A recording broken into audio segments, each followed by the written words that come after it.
नमस्कार, प्रणाम सभी साथियों ने राम राम।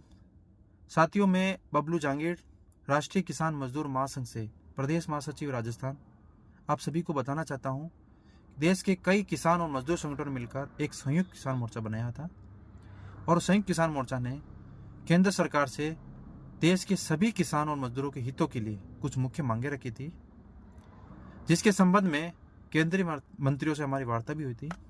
लेकिन केंद्रीय मंत्रियों ने यानी केंद्र सरकार ने हमारी इन मुख्य मांगों पर सहमति जाहिर नहीं की है, जिसके चलते राष्ट्रीय स्तर पर संयुक्त किसान मोर्चा ने एक किसान आंदोलन शुरू करने की घोषणा की है, जो 13 फरवरी से शुरू हो चुका है। देश के कोने कोने से किसान मजदूर भाई दिल्ली की ओर आ रहे हैं और यह आंदोलन पूर्णतः अहिंसात्मक और शांतिपूर्ण तरीके से करना है। लेकिन बड़ी विचित्र और अफसोसजनक बात यह है कि सरकार की जो व्यवस्था है, सरकार की जो नीतियां, रणनीतियां, षड्यंत्र जो देखे जा रहे हैं, ऐसा लग रहा है कि यहाँ किसान आंदोलन नहीं, ये सरकार का आंदोलन चल रहा है। बड़ी विचित्र बात है। सड़कों पर सीमेंट कंक्रीट करके बड़े बड़े कीले गोपे जा रहे हैं, ड्रोनों से आंसू गोले फेंके जा रहे हैं। और हरियाणा में तो एक सीनियर आईपीएस ऑफिसर ने तो अपनी टीम को आदेश भी दिया, किसानों को किसी प्रकार से नुकसान पहुंचे और गोची मारो प्रणाली का आदेश, उन्होंने जो वीडियो भी वायरल हो रहा था, आदेश दे दिया है। कितनी ये तानाशाही रवैया है। क्यों ऐसा? इसी देश का किसान, इसी देश का मजदूर अपनी सरकार से अपने हित की मांग कर रहा है, क्या उनको अधिकार नहीं है?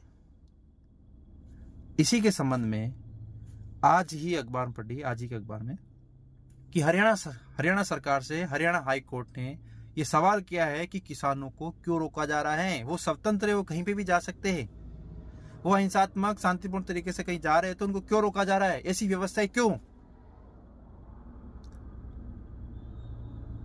इससे स्पष्ट नजर आता है कि सरकार तानाशाही रवैया अपना रही है। किसानों और मजदूरों की आवाज को वो दबाना चाह रही है, जबकि यहां पर मांगे सिर्फ किसानों और मजदूरों के हितों के लिए है, राष्ट्र हित के लिए है। यह कोई और मांगे नहीं है। लेकिन सरकार कोई दुश्मनी देश से कोई जंग लड़ना, वैसी व्यवस्थाएं वहां पे इन्होंने कर रखी है। किसानों की व्यवस्थाएं कम, सरकार की व्यवस्थाएं ज्यादा है। किसानों और मजदूरों को नुकसान पहुंचाने की पूरी व्यवस्थाएं सरकारों ने कर रखी है। मैं माननीय प्रधानमंत्री श्री नरेंद्र मोदी जी से निवेदन करता हूं कि माननीय, आपने जो भी कार्य किए हैं सराहनीय है। जो नीतियां आपने देश के हित में किया है उसकी हम सराहना करते हैं। लेकिन यहां पर जो आप किसानों के प्रति जो नीतियां, रवैया अपना रहे हैं, ये सरासर गलत है। आप खुद स्वयं आकर इन किसान संगठनों से बात करें, इनकी नीतियों को समझे, कहां गलत लगती है इनकी नीतियां, आप इनको समझे। कुछ मुख्य मांगे हैं। आपको यह भी बताना चाहता हूं कि इससे पहले भी जो राष्ट्रीय किसान आंदोलन चला था, उसमें एमएसपी जैसे जो कानून अभी मुख्य मांग में रखा है, उस पर लिखित में केंद्र सरकार ने आश्वस्त भी किया था। आज पुनः चुनाव आने वाले हैं, सरकार की कोई मंशा नहीं नजर आ रही है, जिसके चलते संयुक्त किसान मोर्चा ने ये आंदोलन पुनः शुरुआत की है। लेकिन किसानों और मजदूरों के आवाज को, उनकी नीतियों को, उनके अधिकारों को दबाने के लिए केंद्र सरकार और उनकी सहयोगी राज्य सरकारों ने उनकी आवाज दबाने की कोशिश की है।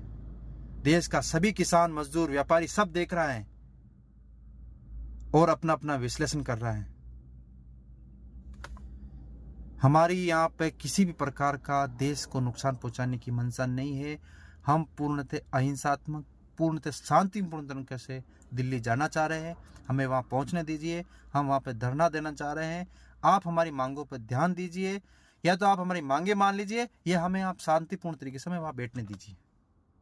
हमें रोकने का प्रयास नहीं कीजिए। और जिस प्रकार की जो व्यवस्था कर रखी है, जिस प्रकार से हमें रोकने की कोशिश की जा रही है, ये आपकी गलत नीतियां है।